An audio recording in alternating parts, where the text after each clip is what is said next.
اس کی ذمہ داری ہے. سمجھا؟ یہ نظام ہے اسلامی.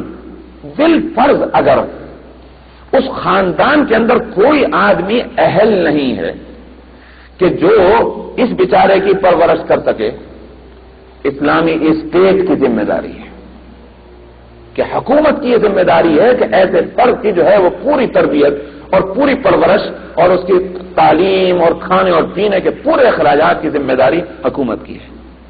آپ ذرا سوچیے تو صحیح، یہ اسلام ہی کا بنایا ہوا تو وہ معاشرہ تھا کہ حضرت عمر رضی اللہ عنہ نے جب اپنی خلافت سنبھالی ہے، خلافت راشدہ ہے، جو خالصتاً اسلام نے جو نظام چاہا تھا وہ نظام قائم ہوا ہے اس وقت.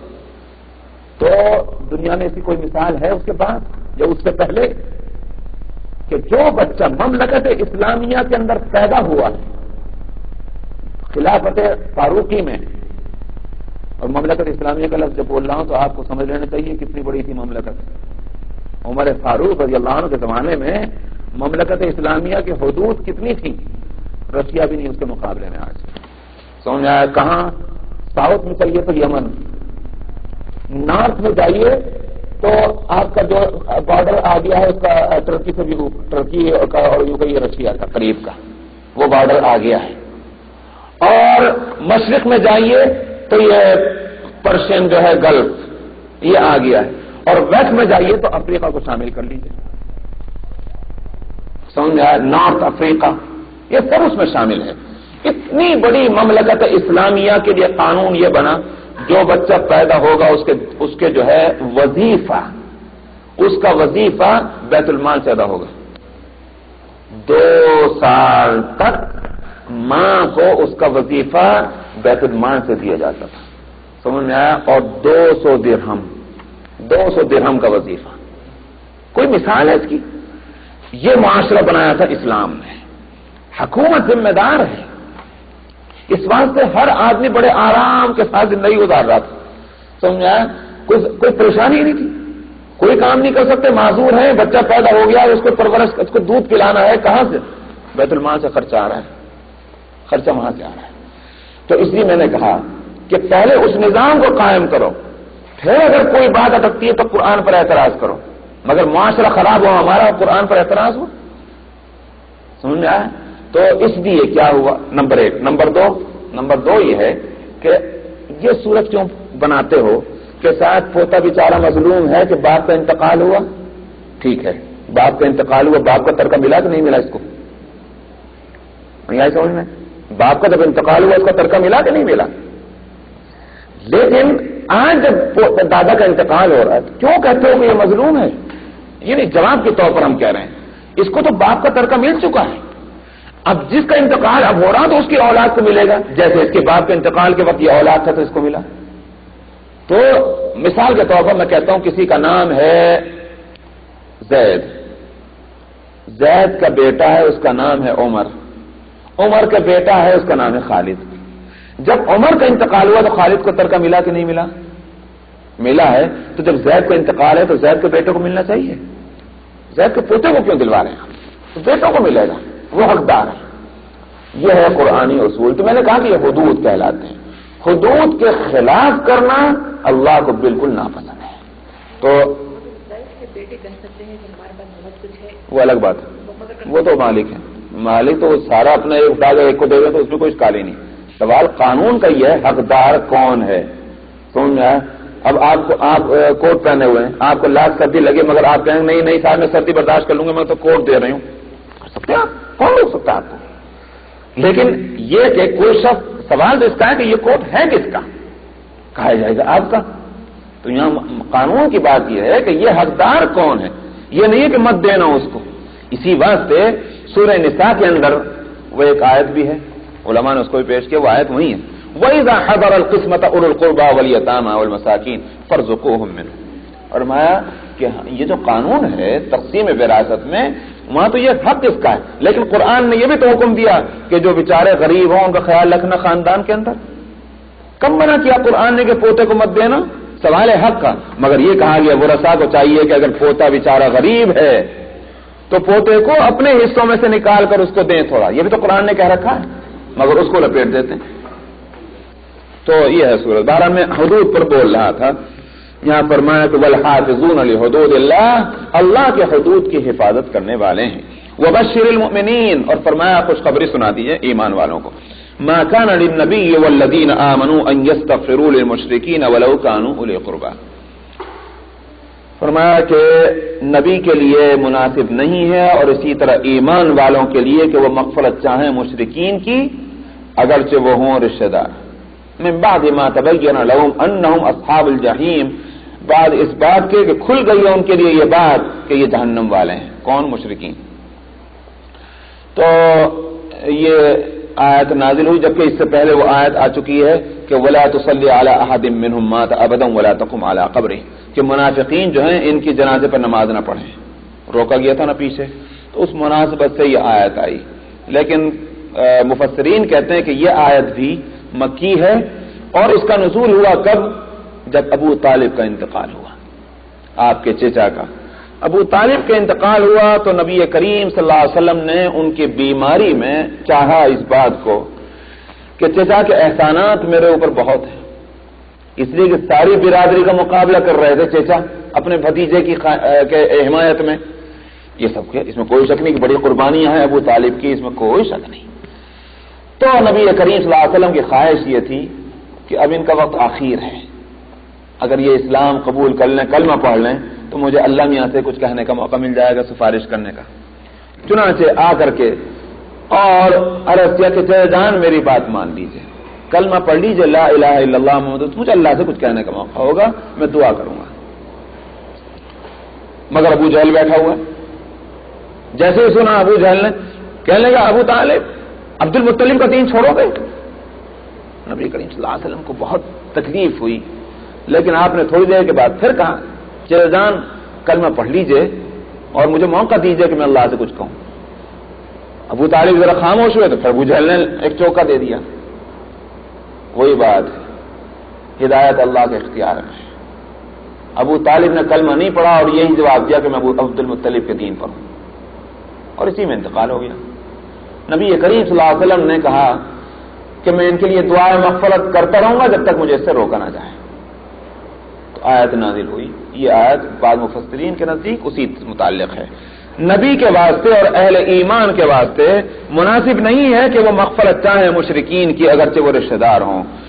من بعد ما تبین لهم انهم اصحاب الجحیم، بعد اس کے کہ واضح ہو جائے ان کے لیے یہ بات کہ یہ اصحاب جحیم میں سے ہیں، جہنم والوں میں سے ہیں. کیونکہ کفر پر جس کا انتقال ہوا اس کا جہنمی ہونا متعین ہے. جب تک زندہ ہے چاہے کتنا بھی بڑے درجے کا ظالم کافر فاسق مشرک ہو، نہیں کہہ سکتے کہ جہنمی ہے. انتقال اس حالت میں ہو جائے تو اب یقین ہے کہ یہ جہنمی ہے. جو بات کھل چکی ہے تو اب اس کے لیے دعائیں مغفرت کرنے کا سوال پیدا نہیں ہوتا. یہاں سے ایک شبہ یہ ہو سکتا تھا کہ ابراہیم علیہ السلام نے تو اپنے باپ کے لیے دعائیں مغفرت کی تھی. اس کا کیا جواب ہے؟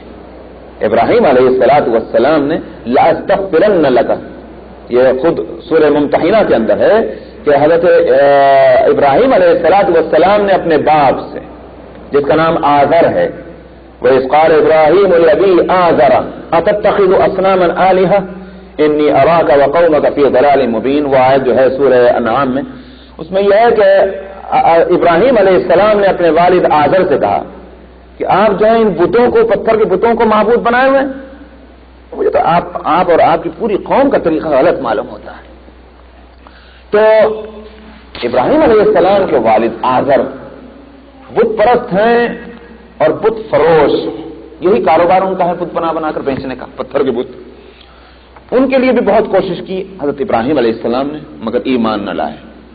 انہوں نے کہا کہ میں وعدہ کرتا ہوں کہ میں اللہ سے آپ کی مغفرت کی دعا کروں گا، لأستغفرن لک.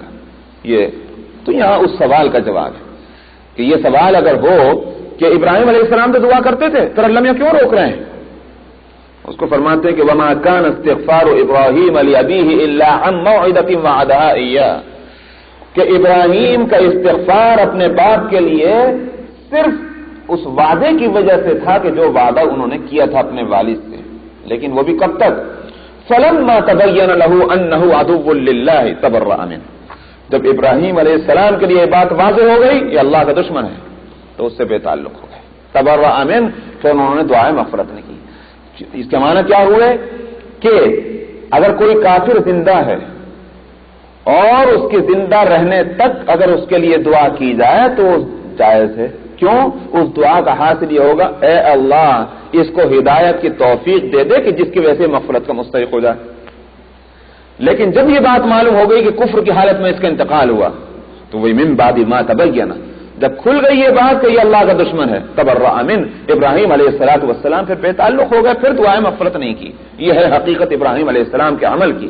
تو اسی بات سے یہاں جس کا واقعہ ہے ابو طالب کا قصہ، انتقال ہو چکا ہے اس حالت میں، کہہ کر مرے ہیں کہ میں ابو عبد المطلب کے دین پر ہوں، لہذا ان کے لیے مغفرت کی دعا نہیں کی جائے گی. یہ ہے حاصل. ان ابراہیم لأواہ حلیم، وہاں یہ تھا کہ بھئی ابراہیم علیہ السلام نے جب یہ تھا آخر وعدہ ہی کہاں کیا تھا، کیوں کیا وعدہ؟ اس کے بارے میں فرماتے ہیں ابراہیم جو تھے بڑے نرم دل اور حلیم تھے. اس نرم دلی کی وجہ سے آخر کو باپ کا قصہ تھا، باپ کا معاملہ تھا. اوروں کے واسطے نرم دل تو کیا باپ کے لیے سخت دل ہوں گے؟ تو باپ کے لیے اس نرم دلی کا یہ تقاضا تھا، اس کی وجہ سے ان کے لیے دعائیں مغفرت کرنے کا وعدہ کر لیا تھا. اگرچہ انہوں نے انکار کر دیا تھا میں تیرا دین نہیں قبول کرتا، مگر اواہ اور حلیم ہونے کی وجہ سے وعدہ کیا. مگر جب کھلی بات کہ ان کا انتقال ہی اسی حالت میں ہو رہا، بے تعلق ہو گئے. وما كان الله ليضل قوما بعد إذ هداهم حتى يبين لهم ما يتقون. یہ ہو سکتا تھا کچھ لوگ مسلمانوں میں اب تک ایسے رہے ہوں کہ جنہوں نے دعائیں مغفرت کی ہو اس آیت کے نازل ہونے سے پہلے، اب وہ تو کانپ جائیں گے کہ صاحب یہ تو حکم تو اب آیا، ہمیں معلوم نہیں تھا، اور ہم اب تک دعائیں مغفرت کرتے رہے اپنے مرے ہوئے والدین کے واسطے، جبکہ ان کا انتقال جو ہے وہ کفر پر ہوا ہے. اس کے لیے اللہ تعالیٰ فرماتے ہیں وما كان الله ليضل قوما، اور اللہ کے لیے یہ بات نہیں ہے کہ وہ کسی قوم کو بے راہ کر دے ہدایت دے دینے کے بعد، جب تک کہ ان کے لیے وہ مسائل نہ کھول دے کہ جس سے ان کو بچنا چاہیے. کیا مطلب؟ اسلام قبول کر لیا، مسلمان ہو گئے، لیکن ابھی تک مسئلہ ایسا نہیں آیا کہ جس سے یہ بات معلوم ہو کہ یہ کام نہیں کرنا چاہیے اور کر بیٹھے. بعد میں مسئلہ آیا، کہنے کہ اللہ میاں ان کی پکڑ نہیں کرے گا، اللہ کے لیے مناسب نہیں. مسئلہ آنے کے بعد کوئی شخص، حکم آ جانے کے بعد اگر کوئی شخص جو ہے اس کے خلاف کر رہا تب پکڑ ہوگی. حکم آنے سے پہلے اگر کسی نے خلاف کیا ہوا ہے، اللہ کے لیے نہیں ہے کہ اس کی پکڑ کرے، اس کو بے راہ کرے، گمراہ قرار دے، یہ صورت نہیں ہے. ان اللہ بکل شیء علیم، اللہ تعالیٰ ہر چیز کا علم رکھنے والے ہیں. تو اس سے یہ لفظ دو وجہ سے آیا. ایک تو یہ کہ اب آئندہ سے کوئی اگر اس کے خلاف کرے گا، ہر ایک سے چھپ سکتا ہے، اللہ سے نہیں چھپ سکتا، یاد رکھیے. نمبر ایک. نمبر دو یہ کہ یہاں یہ شبہ بھی ہو سکتا تھا اللہ میاں نے پہلے کیوں نہ حکم اتار دیا مسلمانوں کے واسطے ان مسائل کا، کہ جن مسائل کو اللہ تعالیٰ بعد میں بتلا رہے ہیں تو پہلے کیوں نہ بتلا دیا تاکہ کوئی اس کے خلاف ہی نہ کرتا. تو کیا اللہ میاں کو بعد میں معلوم ہوتا ہے؟ بعد میں اللہ کو توجہ ہوتی؟ تو یہاں فرمایا کہ نہیں، اللہ تو ہر چیز کا علم رکھنے والا ہے. مصلحت کب ہے کسی حکم کے نازل ہونے کی، اس کے مطابق حکم نازل ہوتا ہے. یہ معنی نہیں کہ آج ہی اللہ میاں کو پتہ چلا تو فوراً سے حکم بھیج دیا، وہ صورت نہیں. ان اللہ بکل شیء علیم، اللہ ہر چیز کا علم رکھنے والے ہیں. ان اللہ لہ ملک السماوات والارض یحیی ویمیت، بلا شبہ اللہ وہ ہے کہ اسی کی حکومت ہے آسمانوں میں اور زمین میں، وہی زندگی دیتا ہے اور وہی موت دیتا ہے، اور تمہارے لیے اللہ کے علاوہ نہ کوئی ولی ہے نہ مددگار ہے. یہ آیت کیوں آئی ہے؟ مفسرین میں سے جتنی میں نے تفسیر دیکھی، 2-4 تفسیریں میں نے اس آیت کو اس دیکھنے کے لیے کہ سمجھ میں آئی یہ آیت یہاں کیوں آئی ہے، مگر جتنی میرے پاس تفسیریں ہیں مجھے ایک میں بھی نہیں ملا کہ یہ آیت یہاں کیوں لائی ہے. معنی تو واضح ہیں مگر جوڑ کیا ہے؟ غور کیا سمجھ میں آئی بات یہ کہ یہاں یہ بات ہو سکتی تھی کہ ابراہیم علیہ الصلوۃ والسلام کے لیے بات آئی کہ ان ابراہیم لأواہ حلیم، ابراہیم اواہ اور حلیم ہے، اس واسطے اپنے باپ کے مغفرت کے واسطے وعدہ کر لیا. اچھا صاحب، ابراہیم تو اواہ اور حلیم ہوئے، بڑی اچھی بات ہے اواہ اور حلیم ہونا، ان سے بڑھ کر تو اللہ میاں کو اواہ اور حلیم ہونا چاہیے، اور ہیں. تو کیا اللہ میاں رحم و کرم کے تقاضے سے کسی کی مغفرت کر دیں؟ ایسا نہیں ہو سکتا کیا؟ ابراہیم تو دعائیں مغفرت کے لیے وعدہ کر لیں، اللہ میاں مغفرت بھی نہ کریں، عین بات ہی ہے. تو یہ کیوں قانون آیا کہ دعا بھی مت کرو تم؟ اس کا یہاں جواب ہے ان اللہ لہ ملک السماوات والارض یحیی ویمیت، اللہ مالک ہے مالک کو اپنی ملکیت میں ہر طرح کے فیصلہ کرنے کا اختیار ہوتا ہے. نمبر 1 تو یہ، لہذا چونو چرا مت کرو، دلوں کے اندر کسی قسم کا وسوسہ مت لاؤ ہمارے تعلق سے. نمبر 1 آگے فرمایا وما لکم من دون اللہ من ولی ولا نصیر. اس کے اندر دوسری بات یہ کہی گئی ہے تم اپنے ہی کو ہمدرد سمجھ رہے، اللہ کے علاوہ کوئی ہمدرد اپنی مخلوق کا نہیں، یعنی اپنی مخلوق کے تعلق سے جتنے اللہ ہمدرد ہیں اور ولی ہیں کوئی نہیں ہو سکتا. اس بات سے مت سمجھو کہ تم تو دعائیں مغفرت کر رہے ہو محبت کی وجہ سے اور اللہ نے دعائیں مغفرت سے روک دیا ہے تو ہم معاذ اللہ میں ظالم ہو گئے. ایسا نہیں، حکمتیں ہیں، ایک قانون ہے، ایک نظام ہے، ایک سسٹم ہے جس کو چلانا ہے. ورنہ تو اللہ سبحانہ و تعالی وہی دراصل اپنی مخلوق کے مددگار ہیں، وہی اپنے مخلوق کے ولی ہیں، تو اس کے علاوہ کوئی نہیں. یہ دراصل اس لیے لایا گیا تاکہ اس کی حکمتیں سمجھ میں آ جائیں. واللہ اعلم. لقد تاب اللہ علی النبی والمہاجرین. پانی منگوا کے رکھو.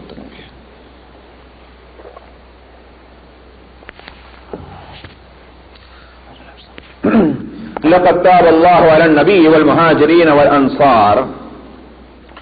فرمایا کہ اللہ نے مہربانی سے توجہ کی ہے نبی پر اور مہاجرین پر اور انصار پر کہ جنہوں نے پیروی کی ہے اس نبی کی تنگی کی گھڑیوں میں. ساعت العسرہ من بعد ما كاد يزيغ قلوب فريق منهم. بعد اس کے کہ ان میں سے ایک جماعت کا دل جو ہے وہ دگدگا ہو رہا تھا. دگدگا سمجھتے ہیں نہیں؟ دگدگا ہونا کیا مطلب؟ کنفیوژن. سمجھ میں آیا؟ کروں کہ نہ کروں، کروں کہ نہ کروں. سمجھ میں آیا؟ کبھی یہ کہ نہیں بھائی نہیں کرنا، کبھی ہاں بھائی کرنا. یہ ہے دگدگا.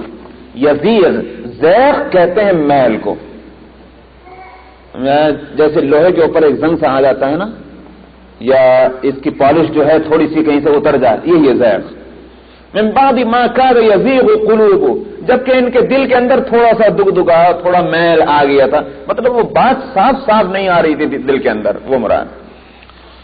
ثم تاب عليهم، پھر اللہ نے ان پر بھی توجہ فرمائی. انه بهم رؤوف الرحیم. واقعہ کیا ہے؟ غزوہ تبوک کے لیے جانا.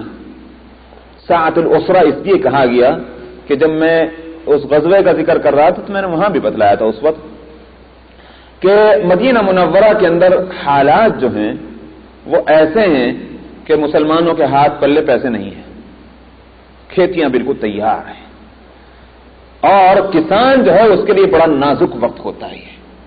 اس لیے کہ اگر کھیتی سے جو ملے سو ایسا ملے کہ پیچھے کا بھی قرض ادا اور آئندہ سال کا جو ہے وہ بھی، آئندہ سال کے سارے پلان وہ اسی بنیاد پر بنتے ہیں. ایسے موقع پر کسان چھوڑ کر چلے جائے کھیتوں کو، بڑا نازک وقت ہے، پیسہ کچھ نہیں. اور پھر محض جانا ہی تھوڑا ہی ہے، بلکہ قتال کے واسطے جانا ہو سکتا ہے بچ کے نہ آئے. پھر دوسری بات خرچ چاہیے، اس واسطے کہ ہتھیار چاہیے، راستے میں کھانے پینے کا خرچ چاہیے.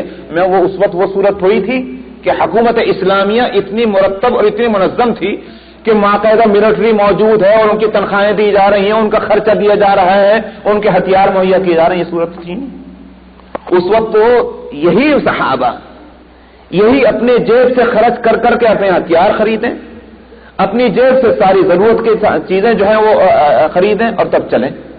تو پیسہ تو ہے ہی نہیں، کہاں سے کریں یہ سب؟ تو بڑی تنگی کا وقت ہے. میں نے فرمایا ساعت العسرہ کہ جنہوں نے ایسی حالت میں نبی کی پیروی کی، ان میں کچھ حضرات صحابہ وہ تھے کہ جن کو اس وقت کا جانا، اور پھر جانا بھی کہاں، میں نے پہلے بتایا تھا 800 کلومیٹر ہے تبوک مدینہ منورہ سے، 500 میل 500 میل کا سفر، جن میں کافی صحابہ وہ ہیں کہ جن کے پاس سواری بھی نہیں ہے. اور یہ صورت ہوئی کہ نمبر باندھے گئے، ایک سواری کے اوپر 2 آدمی رکھیں گے، ایک منزل تم چلو گے، دوسرا منزل یہ چلے گا، اس طرح سے مقرر کیا گیا. پھر بھی بہت سے کچھ صحابہ رہ گئے جن کے پاس کچھ بھی نہیں ہوا، تو بڑی مشکلات کا وقت تھا. تو کچھ صحابہ جو ہیں وہ ذرا اس وقت کنفیوز ہیں، جائیں کہ نہ جائیں. اس وقت جانا جو ہے، بہت سے ہم آخر غزوات میں شریک ہو چکے ہیں، اگر اس وقت نہیں گئے تو کون سا گناہ ہو جائے گا، نہیں جاتے. اس وقت جو ہے ہمارے حالات اجازت نہیں دے رہے، تو ارادہ کر لیا کہ نہیں جائیں گے. بعد میں خیال آیا ہاں غزوہ ہے یہ، اللہ کے رسول جائیں اور ہم نہ جائیں، جو تنگی ہمارے لیے وہ اللہ کے رسول کے واسطے بھی تو ہے. یہ کیسی بات ہوگی کہ ہم تو یہاں بیٹھے آرام سے اور اللہ کے رسول تنگی میں جائیں، گرمی کا موسم سخت پیاس اور بھوک کا عالم ہوگا یا نہیں ہم کو بھی جانا ہے. یہ ہے وہ دوسرے فریق کی حالت. آخر کو وہ بھی تیار ہو گئے. ان کا نقشہ یہاں کھینچا گیا کہ اللہ نے نبی پر مہربانی فرمائی. نبی پر مہربانی فرمانا کیا مانے کہ نبی کے اندر وہ استقامت باقی ہے جو نبی کی شان کے مطابق ہے, کہ نبی میں نہ کبھی وہ کنفیوژن ہے, نہ دگدگاپن ہے, نہ کوئی یوں کہیے کہ کمزوری ہے. یہ بھی تو اللہ کا ایک فضل ہے, اگرچہ نبی کی شان ہمیشہ ہی یہی رہتی ہے مگر یہ ہے تو اللہ ہی کا فضل. اس لیے فرمایا لقد تاب اللہ, اللہ نے, اس لیے میں لفظی ترجمہ کر رہا ہوں, یعنی اللہ نے توبہ قبول کی. یہاں تو بعض لوگوں نے ترجمہ یہی کیا اور صحیح ہے وہ ترجمہ بھی لفظی اعتبار سے کہ اللہ نے نبی کی توبہ قبول کر لی. تو اگر یہ ہے تو پھر وہ جو مفسرین یہ ترجمہ کر رہے ہیں, میں کہہ رہا ہوں غلط ترجمہ نہیں وہ بھی, تو پھر اس صورت میں نبی کی توبہ کے قبول کرنے کے معنی یہ ہوں گے کہ آج جو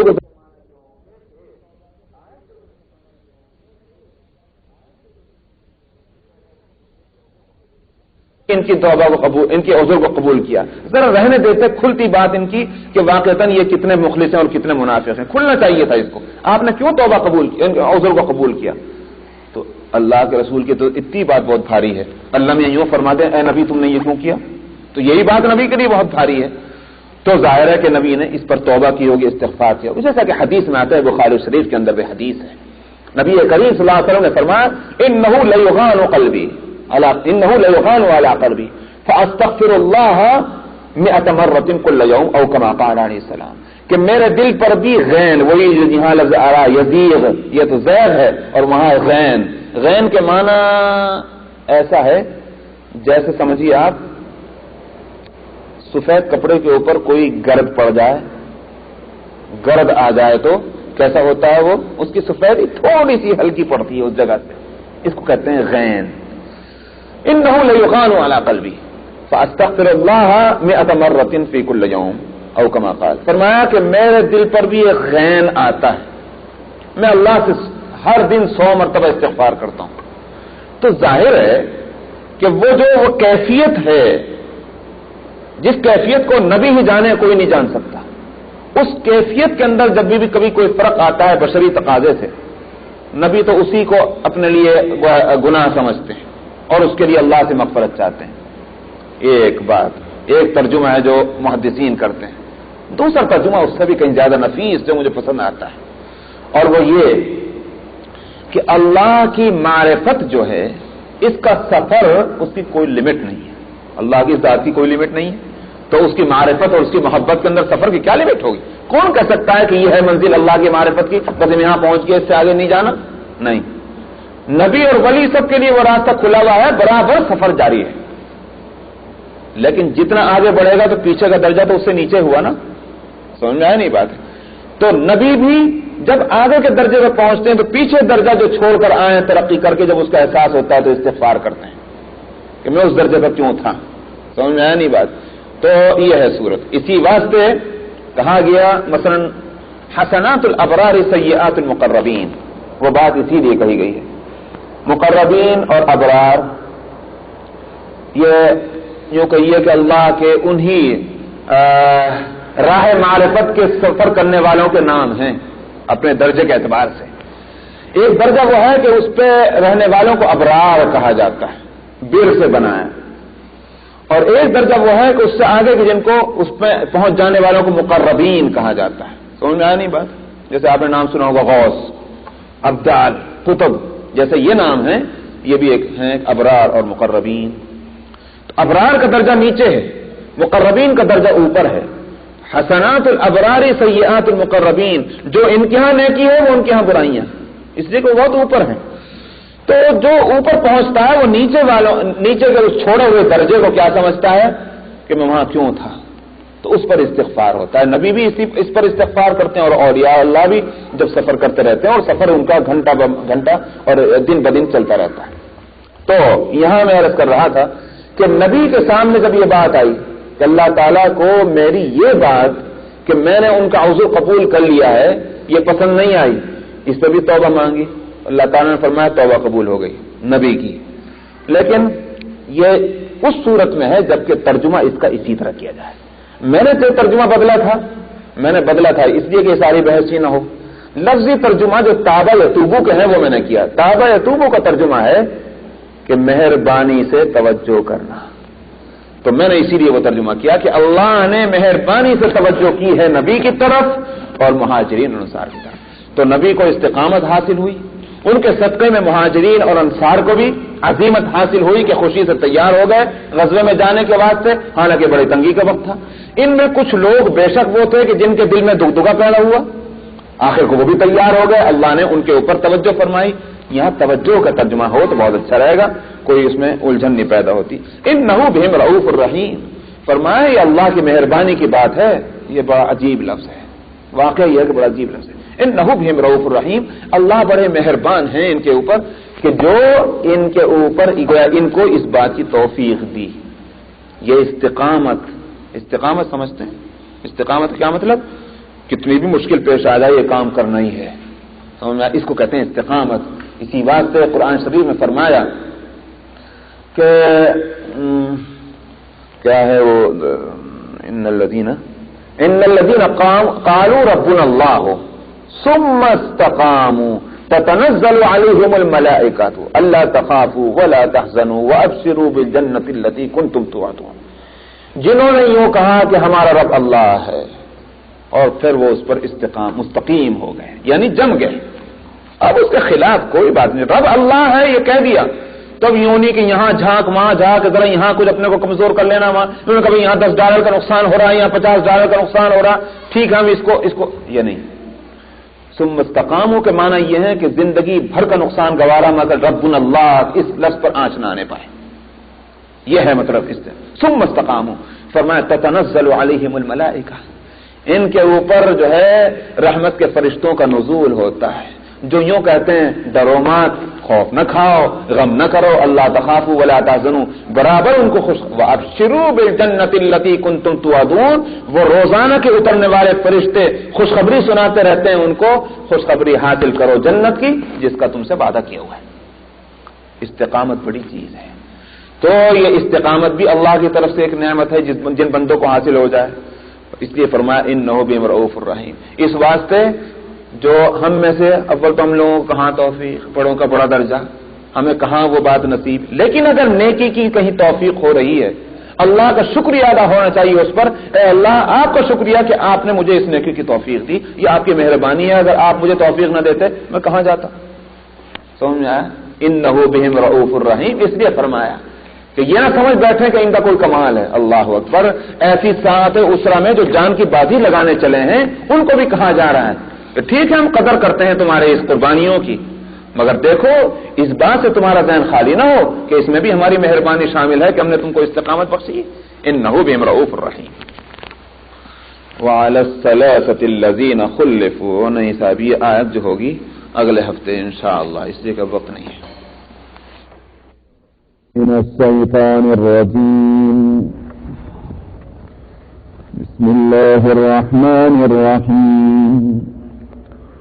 وعلى الثلاثة الذين خلفوا حتى إذا ضاقت عليهم الأرض بما رحبت وضاقت عليهم أنفسهم وظنوا أن لا ملجأ من الله إلا إليه ثم تاب عليهم ليتوبوا إن الله هو التواب الرحيم.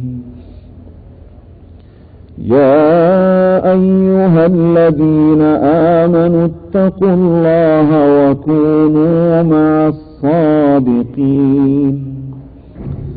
ما كان لأهل المدينة ومن حولهم من الأعراب أن يتخلفوا عن رسول الله ولا يرغبوا بأنفسهم عن نفسه ذلك بأنهم لا يصيبهم ظمأ ولا نصب ولا مخمصة في سبيل الله ولا يطؤون موطئا يغيظ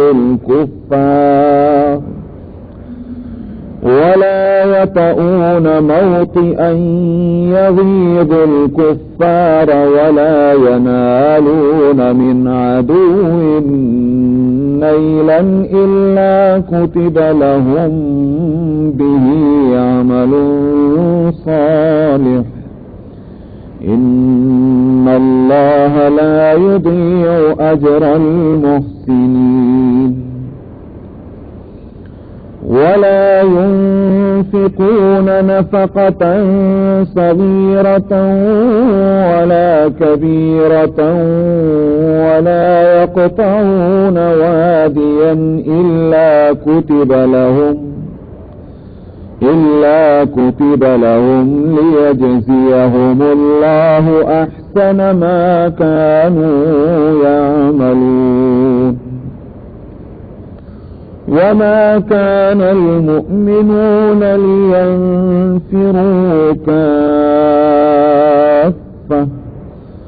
فلولا نفر من كل فرقة منهم طائفة ليتفقهوا في الدين ولينذروا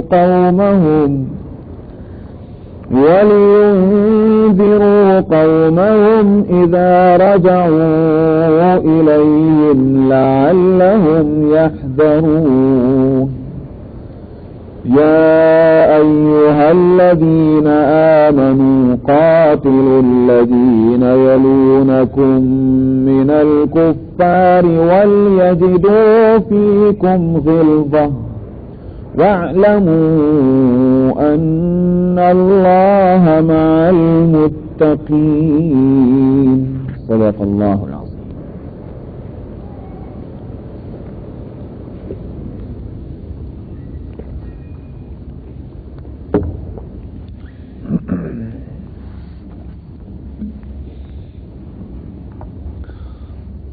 آیت نمبر 117 میں فرمایا تھا لقد تاب اللہ علی النبی والمہاجرین والانصار. اللہ تعالیٰ نے مہربانی فرمائی نبی پر، مہاجرین پر اور انصار پر. اسی سے ریلیٹڈ اور کنیکٹڈ یہ آیت بھی ہے وعلی الثلاثۃ الذین خلفوا، یعنی کیا معنی ہوں گے کہ اللہ تعالیٰ نے مہربانی فرمائی اور اللہ نے مہربانی فرمائی ان 3 آدمیوں پر بھی جو پیچھے رہ گئے تھے. اور مہربانی فرمانا میں نے ترجمہ کیا تھا توبہ کا، جس کے آپ اردو میں یوں بھی ترجمہ کر سکتے ہیں کہ توبہ قبول کی، اور ظاہر ہے کہ توبہ قبول کرنا چونکہ مہربانی سے ہوتا ہے تو میں نے اس لیے وہ ترجمہ کیا کہ مہربانی کی. بات ایک ہی ہے. کون تھے وہ 3 آدمی جو پیچھے رہ گئے تھے؟ کہاں سے پیچھے رہ گئے تھے؟ مسئلہ تھا غزوہ تبوک کا. پوری صورت میں وہ اسی غزوے کا تذکرہ چلا آ رہا ہے. تو غزوہ تبوک میں جب جانے کی بات آئی تو یوں سمجھیے کہ مخلص مسلمانوں میں 3 طرح کے لوگ ہوئے، اور اس کے علاوہ بقیہ چوتھا گروپ کہہ سکتے ہیں، بلکہ چوتھا گروپ منافقین کا، اس میں 2 طرح کے ہو گئے. منافقین میں ایک تو وہ تھے جو ساتھ گئے، ایک وہ تھے جو نہیں گئے، جھوٹے انہوں نے عذر پیش کیے. یہ 2 گروپ تو ان کے ہو گئے. مخلص مسلمانوں میں 3 گروپ بن گئے. ایک گروپ وہ کہ جیسے ہی سنا راضی خوشی سے چل پڑے. دوسرا گروپ ان کا تھا کہ شروع میں ذرا ان کو تامل تھا، لیکن بعد میں فوراً ان کا احساس ہوا کہ ہم ٹھہریں گے تو غلطی ہوگی، چلے گئے. دوسرا گروپ تھا. 117 میں دونوں کا تذکرہ آ گیا. اللہ ان سے بھی راضی، ان سے بھی راضی. آپ کو یاد ہوگا کہ فرمایا تھا کہ من بعد ما کاد یزیغ قلوب، اس میں دوسرے گروپ کا تذکرہ تھا کہ جس کے دل میں تھوڑا سا کھوٹ آ گیا تھا، مطلب تامل تھا کہ بھائی اس وقت کیسے جائیں، مگر بعد میں ان کو کیا ہوا، بعد میں احساس ہوا کہ نہیں گئے تو یہ ہمارے لیے بڑی بدبختی کی بات ہوگی، ہم کو جانا ہی چاہیے.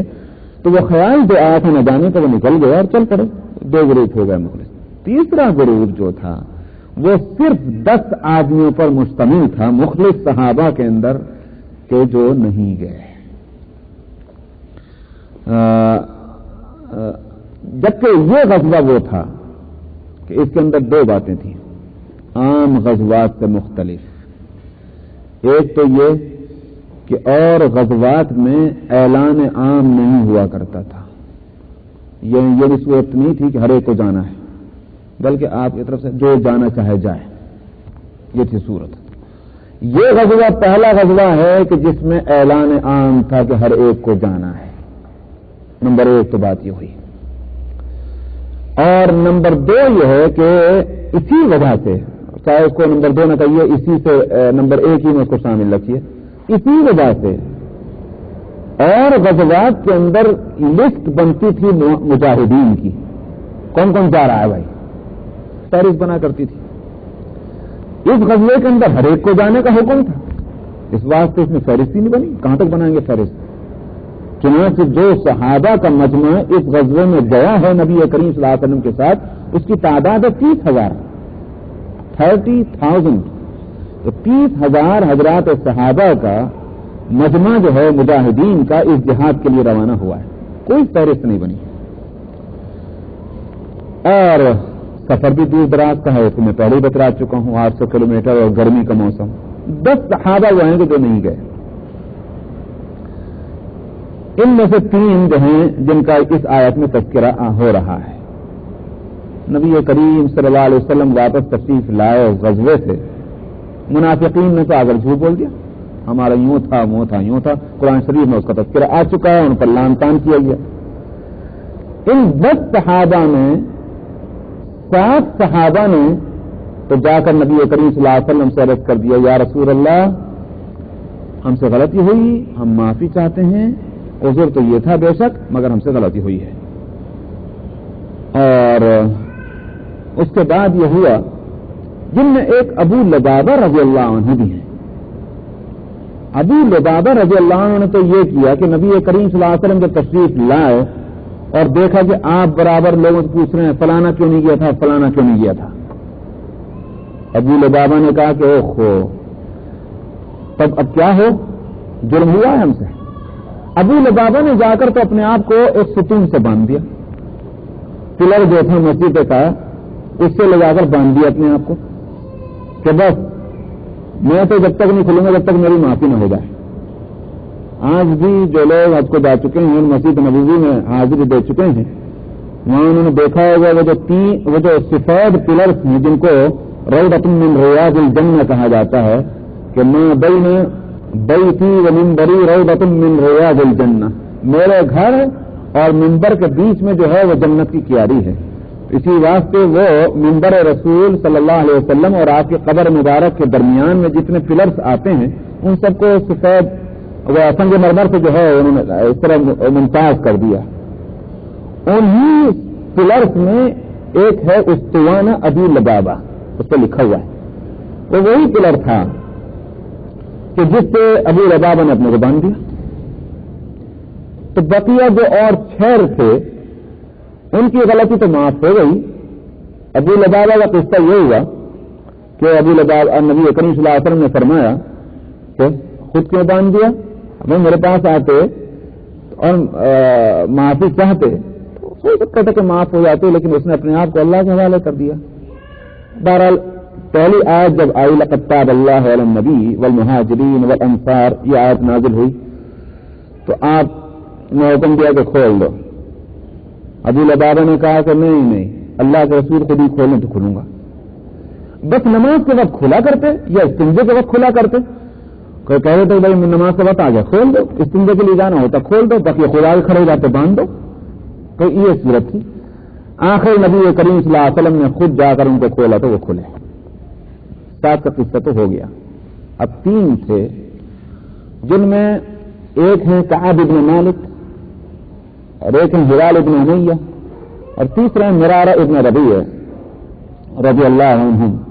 ہلال ابن امیہ اور مرارہ ابن ربیع کا واقعہ خود الگ سے حدیث میں نہیں آتا، کعب ابن مالک خود واقعہ بیان کرتے ہیں، وہی حدیث میں بڑی تفصیلی حدیث آتی ہے، بخاری شریف کے اندر بھی ہے اور کتابوں کے اندر بھی ہے، کعب ابن مالک کی روایت ہے۔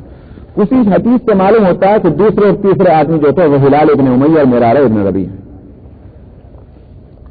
ہلال ابن امیہ کیوں نہیں گئے؟ ان کا کہنا تو یہ ہے کہ اس واسطے نہیں گئے، ان کے بارے میں کعب ابن مالک کی حدیث سے معلوم ہوتا ہے کہ اس واسطے نہیں گئے کہ ان کا باغ بالکل تیار تھے پھلوں سے۔ تو ہلال نے سوچا کہ میں ہر غزوے میں شریک ہوا ہوں، اگر اسی غزوے میں نہ شریک ہوا تو کون سی عرض کی بات ہے، میرے اس وقت جو ہے درخت بالکل تیار ہے۔ یہ ان کو خیال ہوا اور نہیں گئے، لیکن جب بعد میں احساس ہوا کہ یہ بڑی غلطی ہوئی ہے تو بعد میں یاد نہ رہے، شاید اسی میں پہلے ہی بتا دوں کہ انہوں نے وہ باغ کے لیے فیصلہ کر لیا کہ اگر میری معافی ہو گئی تو یہ باغ پورا کا پورا جو ہے اللہ کے راستے میں صدقہ، اسی نے مجھے روکا ہے۔ تو پورے کھیت اور باغ اللہ کے راستے میں صدقہ کرنے کا انہوں نے عہد کر لیا تھا۔ بوڑھے آدمی تھے۔ دوسرے میں مرارہ ابن ربیع، ان کا قصہ یہ ہوا کہ ان کے تمام رشتے دار اور فیملی کے افراد جو برادر تھے وہ سارے اکٹھے تھے۔ خیال کیا کہ کب کبھی اکٹھے ہوتے ہیں سارے رشتے دار، میں کئی غزووں میں شریک ہو چکا، ایک موقع ہے کہ سارے رشتے دار آ گئے ہیں، اس دفعہ نہیں جاتے۔ معلوم تو ہوا کہ یہ تو غلطی ہو گئی، تو انہوں نے بھی یہ فیصلہ کیا کہ میں آئندہ رشتے داروں سے تعلق ہی نہیں رکھوں گا۔ اگرچہ بعد میں اس سے روکا گیا کہ ایسا نہیں کرنا چاہیے، لیکن بہرحال تیسرے ہیں کعب ابن مالک۔ تو کعب ابن مالک اپنا واقعہ بیان کرتے ہیں کہ نبی کریم صلی اللہ علیہ وسلم میں اپنے بارے میں بتاتے ہیں کہ کوئی عذر نہیں تھا میرے پاس، بلکہ بخدا اتنی بہترین حالت میری اس سے پہلے کبھی نہیں تھی جتنی اس وقت تھی، بالکل اچھی حالت میری، اور میرے پاس تازہ دم گھوڑے موجود تھے۔ کیوں نہیں گیا؟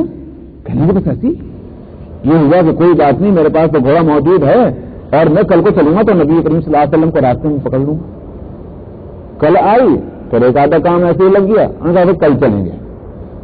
وہ کل جو ہے وہ اسی طرح ہوتی رہی اور یہاں تک کہ کافی دن گزر گئے، اور اتنے دن گزر گئے کہ نبی کریم صلی اللہ علیہ وسلم کے بارے میں معلوم ہے کہ واپس تشریف لا رہے ہیں۔ مطلب کیا کروں؟ اب افسوس شروع ہوا۔ جب تک یہ تھا یہ چلا نہیں ملی تھی، کہاں اب چلیں چلتا رہا۔ یہ انسان کی کمزوری ہے، وقت پر اگر کوئی کام کر لیا جائے تو وہ ہو جاتا ہے، اور جہاں وقت چلا تو پھر کمزوری آ جاتی ہے۔